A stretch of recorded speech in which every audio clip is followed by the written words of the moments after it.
Hey everyone, I'm Barry, today's guest at Whisker Brews. Thanks so much for having me. I was asked a question that truly touched me. What's something that changed your life?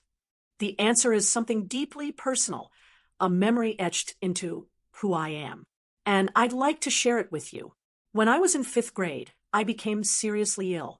My parents did everything they could to find help, waiting in long lines overnight, even sleeping on hospital floors. Eventually, we managed to see a doctor at a military hospital, but instead of offering help, he looked past me and told my mother I probably had an autoimmune disease. There's no cure, he said coldly. She can be sustained, not healed. Maybe you should think about having another child. My mother and I cried in the hallway of that hospital. I was just a little girl, terrified of dying, of being abandoned, of being forgotten. But my mom didn't give up. She took me to a top-tier hospital.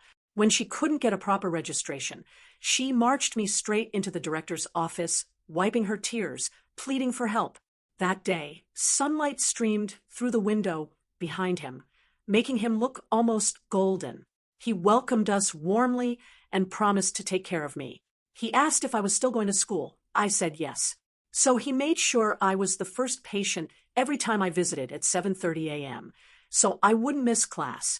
He even gave me little gifts, toys, keychains, notebooks from medical conferences. And he always told me to study hard. Eventually, it turned out I didn't have that frightening disorder. That moment planted a dream in me. I wanted to be just like him. Years later, I got into the same university he had graduated from. I told him, and he was as happy as a child.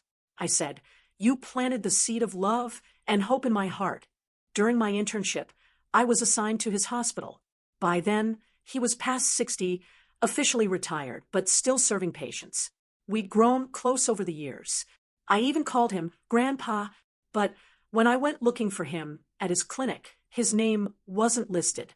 The staff told me he had suffered a sudden heart attack and passed away just days earlier. I was devastated. My world felt hollow. He had been my hero, my light. And now he was gone. Fate is strange. From a frightened child in that hospital, I had returned years later as a doctor. 2 doctors shaped me. One showed me who I never want to become. The other showed me the true spirit of medicine. Every time I walk through those hospital doors, it's like stepping into a memory, a dream that connects my past and present. Just a few days ago, a mother brought a little girl into my clinic. The girl hid behind her, scared. Her mother's eyes were wet as she said, "Please save our child.